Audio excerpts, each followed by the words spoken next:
Welcome into Training Camp Report presented by Advent Health. Casey Phillips here with senior writer and editor Scott Smith. And do we look less sweaty?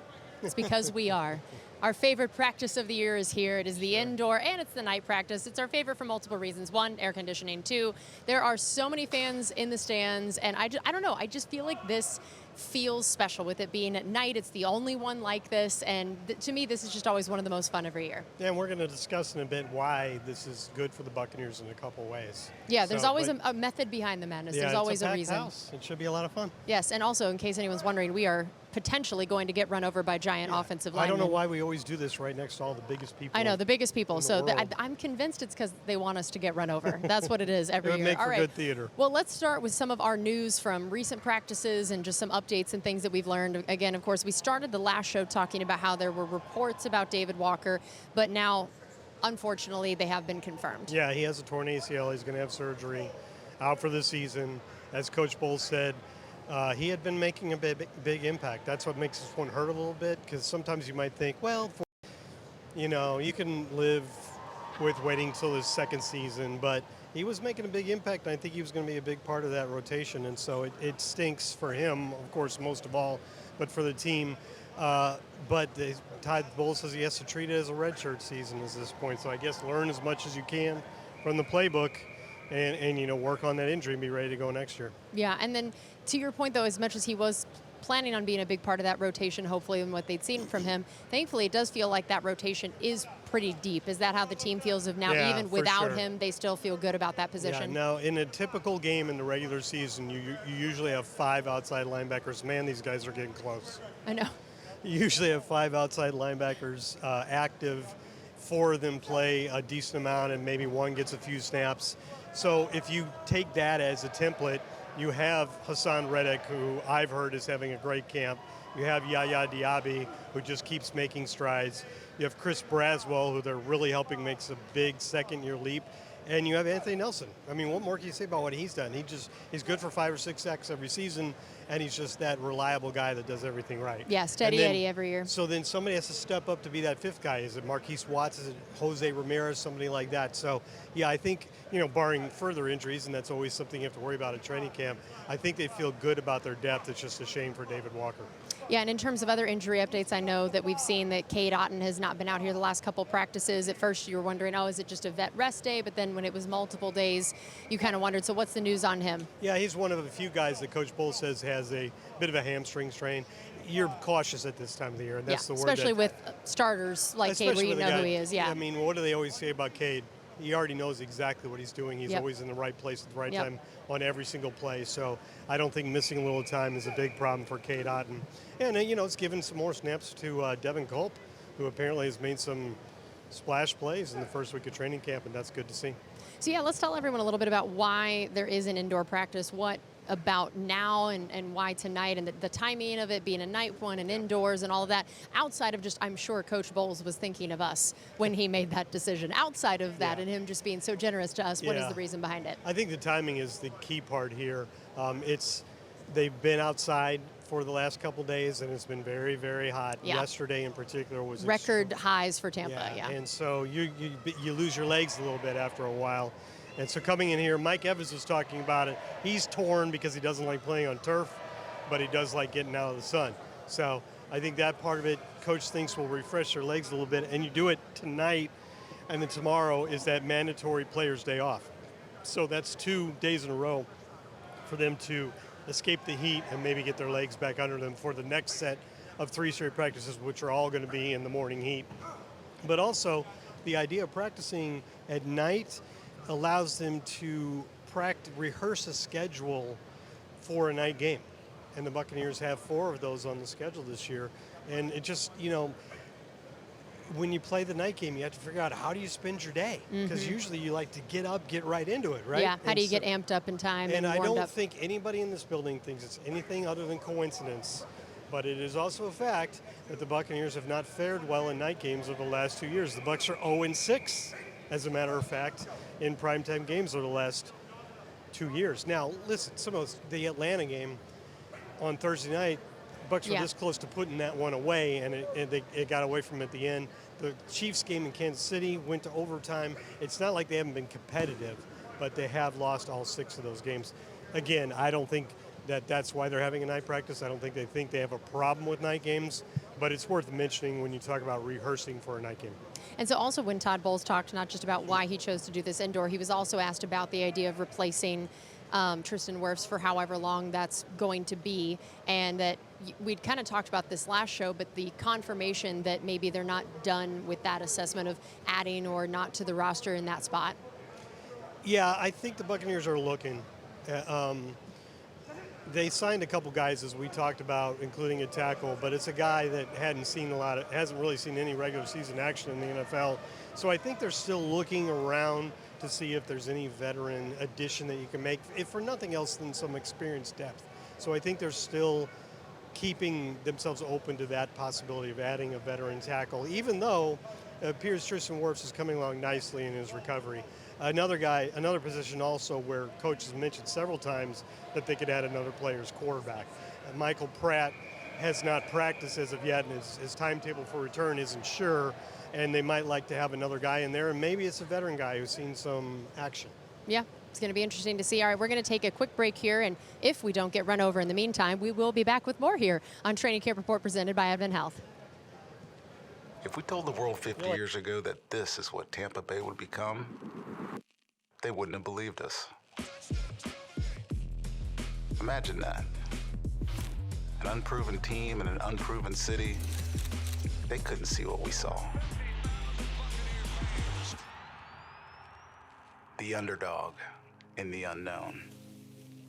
But ever since the goalpost came down in '77, this town's been hooked. Fixated on the work and focused on that prize. Times change, and boy, so is this place. I mean, even as the creamsicle and white turned to pewter and red, the wild spirit of our crew remains.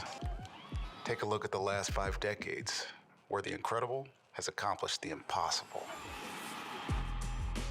Our greatest memories have the Bucs at the heart. We danced in the rain, man. We took the Lombardi for a ride, and year after year, the biggest party in Tampa happens right here. Because this team, these moments, they share one thing in common. They're made by Tampa Bay.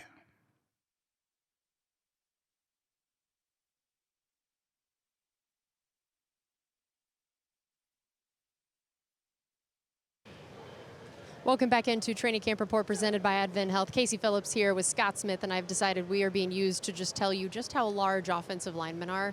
In case we're basically being used as the comparison as they stand right behind us and just dwarf us over here, that I think when you just read We're the statistics. The control group, that's exactly right. So that you can see just how gigantic they are, in case when they're out there together, they look normal. But then they stand right behind us, and even I, looking at the monitor, was like, wow, we look like the only good thing is they're blocking going in that direction. Yes, that's the good thing. We are hopefully therefore safe. Maybe they're protecting us right now is how yeah, right. I think we should look at it. De facto quarterbacks right now. Yes. All right. So let's dive into a few of these other topics of what we're going to be looking at camp as we discuss some different position battles and things. I know we always say that special teams kind of gets overlooked sometimes, but especially during training camp, that's just one of the most important aspects of who makes a roster potentially, what some of these spots go to. And I know that punt returner is one that we're going to be interested to see. And I know Tez Johnson talked about that a little bit. Yeah, and you know, we probably won't know a lot until the games, right? When there's actual tackling going on. But Tez Johnson really wants that job. He wasn't shy about that in the offseason. He says when he got to college at first, it was his first love. That's what they put him at. And he didn't know. He's obviously not the biggest guy. And so he's always been small for his position or for college football or NFL football. And maybe early in his career wasn't certain how much receiver is going to play, but he loved playing punt returner. He made a point because his numbers in college are good. I think he averaged like 9.3 yards per punt return, something like that. Did have a touchdown. But in college, when you snap the ball, all the players can immediately go down the field to cover. And that's why they tend to do that thing where the punter runs to the side and kicks because he's trying to give the guys time to come get downfield. In the NFL, the only guys that can leave the line of scrimmage until the ball is actually kicked are the gunners. They go at the snap. Everybody else has to wait until the punt is kicked. So that should open up opportunities, make it a little bit, he's trying to beat 11 guys right, 10 guys right in his face in college. Now he might only have one or two that he needs to beat to make a play, a big play, or at least a medium-sized play. You have to start out in this competition saying that Trey Palmer is the favorite because he's the incumbent, and they trust him. He didn't put the ball on the ground. There were not a lot of big plays, but his average of 9 yards was fine, and I think he's perfectly capable of making big plays in the punt return game because he's very fast, obviously. So it didn't really happen last year, but it certainly could. So I think he's the favorite, but Tez is going to fight for that job, and whichever one does get that job, that's going to have a lot to do with how the receiving core is constructed at the start of the season when you have to cut down to 53. Yeah, and another one of the battles we talked about is the nickel corner spot. And because of the whole idea of, Tyke did great last year, but now we're moving him to safety, so now who's going to step into that slot role? And, man, Todd Bowles is not a guy who just gives praise willy-nilly to people. He's not a guy who's quick to just say a bunch of nice things. He's the one actually usually that's quick to be like, it's shorts and T-shirts, it's this. Right. He had some nice things to say about Christian Izien. Yeah, I mean, he was making a joke, but the joke was half truth, serious, right? yeah. Half serious. He was talking about how valuable that Christian Izien has made himself to this team by being able to play so many positions and play them well in secondary. And he said, I think it's safe to say he's made the team. Yeah. Is the way he put it. Yeah. And, I think there's probably 30-something guys that can feel the same way, but it's cool that he's in that group because just 2 years ago, he was an undrafted free agent out of Rutgers who was battling to make the team, and then he won the nickel slot corner job. Yeah. I mean, last year they gave that job to Tyke Smith, but somehow Christian still ended up playing like 75% of the team's defensive snaps because they needed him so much. As injuries happened at safety and at slot corner and at outside corner, he ended up playing a ton and just doing great at all of them. So he's such a valuable glue guy for that secondary, and I think Coach really appreciates him as a player. Yeah, for sure. And, we had Gerald McCoy on the show the other day, and he was, of course, unsurprisingly just raving about Vita and Kalijah as a duo and talking about the ways that they are the top duo at that position in the league and all the reasons why. And we were talking about the idea of, man, can you imagine if Kalijah is able to have a full preseason training camp, come into the season healthy, because his first couple years that hasn't been the case, and I know that the team is taking some steps to try to ensure that happens. So that rookie season, he injured his calf really early in training camp and pretty much missed all the preparation time for the regular season. Did come back for the season opener, but immediately aggravated it and missed like 4 games and was rusty, as in his own words, when he came back. But he still had a very nice rookie season. And then last year, I mean, literally, it was the last practice before the first regular season game, and it was about 10 minutes left in that practice when he hurt his calf again and ended up missing the first 5 games of the season. And then you look at it, and he had 7.5 sacks, led the team last year. He's been great when he's been on the field, and he's probably going to be even better as he continues to develop in the NFL. But what the Bucs won is 17 games of that. So they are monitoring, in Coach Bowles' words, everything that he does every day. So how does he warm up? How does he prepare himself? Just to try to make sure he doesn't have a recurrence of that calf injury that's cost him so much time. They want him on the field for 17 games because he's been fantastic at applying pressure up the middle, which is a hard thing to get in the NFL. Yeah, and when you can have he and Vita both doing it all season long, that's going to be wild. Well, we're about to go to break, but we have one more thing we wanted to show before we do. We really don't have anything to say about this other than we just wanted an excuse to show this highlight. I did. That Tyke Smith, look at this interception. Also, we just love that our producers did such a great job of capturing this play. Look at this play that Tyke Smith made. The toe tap. It's unbelievable. I was watching this play from the other sideline, so down the line, and this is a red zone drill, obviously, and I thought at the time, oh, man, that's a really good pass breakup. And then I see him running down the sideline there. What's going on? Yeah. Because he went up with the one hand backhanded so that, he's going to knock that ball down. He turned it into a pick. I feel like that stat should count as a pass breakup and an interception. It does. He basically did both anyway. He should get 2. He should get 2 for it because it's like he did both things in this play. That was He came to the unreal. sideline. I wasn't sure what I saw. So I said, did you just pick that one-handed? He said, humbly, something like that. Yes, I guess in the in his replay I humble way. see he kind of batted it and then brought it in. He really is a humble guy, too. He does not fit the stereotypes that people make about corners being this loud, brash, they're quick to trash talk, but he is none of those things. He is so humble to a fault to where during my interview with him, I was like, can you brag about yourself a little more, please? So that's what we're here to do, to brag on Tyke when he won't do it himself because he's too humble for that. All right, we're going to take a quick break, and we'll be right back here with more on Training Camp Report presented by Advent Health.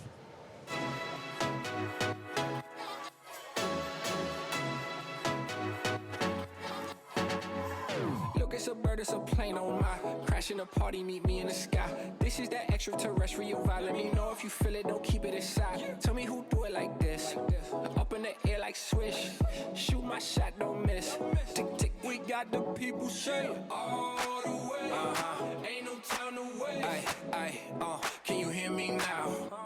Can you hear me now? All the way. Ain't no time to waste. Yeah. Can you see me now?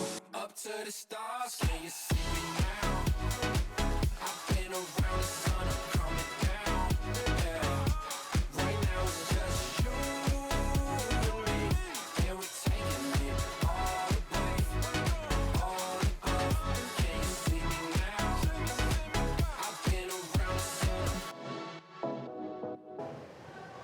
Welcome back into Training Camp Report presented by Advent Health. Casey Phillips here with senior writer and editor Scott Smith. That's my favorite thing we play in commercial breaks because this is an inside scoop here. It's on the Bucs cruise. My husband makes brief appearances because he had to step in and play pool volleyball with all of the players because someone got sick.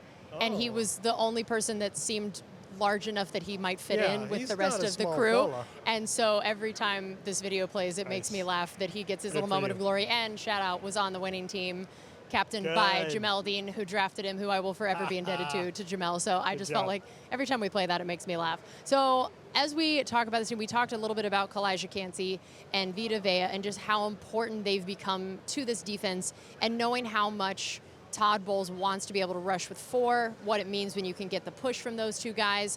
This defensive line is so important to what this team wants to do. We know about those two guys. Tell us what stands out to you about the group as a whole, those two guys, and then who are some of the people maybe trying to make the team and what this rotation could look like? I think the Buccaneers have good depth at this position. We're talking about the interior defensive linemen, the down linemen, not the edge rushers like Hassan Reddick and Yaya Diaby. You see some of them right there. Obviously, it starts with Kalijah and Vita, who are the Buccaneers' 1 and 2 sack artists last year with 7.5 and 7 respectively. They have a chance to be one of the best interior duos in the NFL. And if you can have one guy that can give you pressure up the middle, that's fantastic. If you have two, that's a luxury. And they do it in different ways. Kalijah obviously has that quick first step, great pass rush moves, arsenal of moves. Vita is just so big and powerful and quicker than you would expect from a man his size.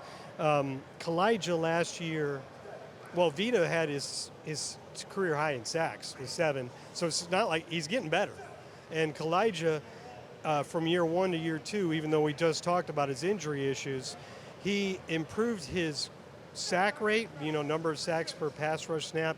He improved his pressure rate. He had the same exact number of pressures despite playing 40 fewer snaps than in his rookie season. He had the same number of quick pressures, which is when you get them in 2.5 seconds or less, and he shaved 0.2 of a second off his time to pressure. Like when you're credited with the quarterback pressure, how long did it take from the snap to when you pressured the quarterback? It was around 2.87 or something like that as a rookie, and it was in the 2.6s last year. So he's getting to the quarterback faster. So you start with those two guys. Logan Hall is a guy that I don't think we talk about a lot. This unsung hero of the defense, in all honesty. I mean, I feel like I heard that last year on my shows with our defensive line coach and several other people saying that, he really is this guy that somehow doesn't get talked about, but had by far maybe become one of the most improved players and was very consistently getting pressure that they just kept being like, man, I don't know why people don't realize how well he's playing. I think he's not a self-promoter, for one thing, right? And he doesn't play necessarily the most glamorous position. He's not always in on third downs. although he did have something like 5.5 sacks Yeah, last which year. is way even more impressive based on that. Exactly. So he's just a guy that they really trust when they are in that base 3-4 defense as that strong side defensive end is what they call him, but we're talking about interior defensive lineman. So, he's in a contract year too. Yeah, that's always a big deal. So, I think you're set with those three. And then another guy we should mention, I think we might have shown, wasn't paying attention, but we might have shown the graphic of all the defensive linemen on the team. There they are. You got a lot of guys there. I know they like C.J. Brewer a lot. Adam Gotts has some experience in this league. Yeah, Greg Gaines played a lot of snaps for them. Gaines, yeah. He's been overcoming an injury. I'm not sure if he's back. Yeah, he's been out there. I think I saw him as of yesterday, yeah. Mike Green's a guy they liked early in his career as an undrafted free agent. But obviously we would like to highlight here Elijah Roberts, the fifth round draft pick. A guy that really felt like they got a bit of a steal there. A defensive lineman. He's definitely an interior lineman, but yeah, there was some discussion about that based on what he did in college of the pass rushing and what he would be looking at. He does have some inside outside flexibility, but I think they envision him more like a guy who can provide you interior pressure at like a 3 technique type of position like Elijah Cansey. So I think there's a lot of expectations for him to be an important part of that rotation. I think we're set at that position. I think we've got a lot of depth. And you need that throughout the year because that's a position where you can definitely incur some injuries as time goes on. Yep, absolutely. All right, well, that is going to do it for us on this edition of Training Camp Report presented by Advent Health. We did it. We didn't get run over. It's a great day. And now we're going to go enjoy watching the rest of practice here in the air conditioning in the indoor. Thanks so much for being with us. We hope to see you at one of the remaining practices that we have outside. And if not, keep hanging out with us right here on Training Camp Report presented by Advent Health.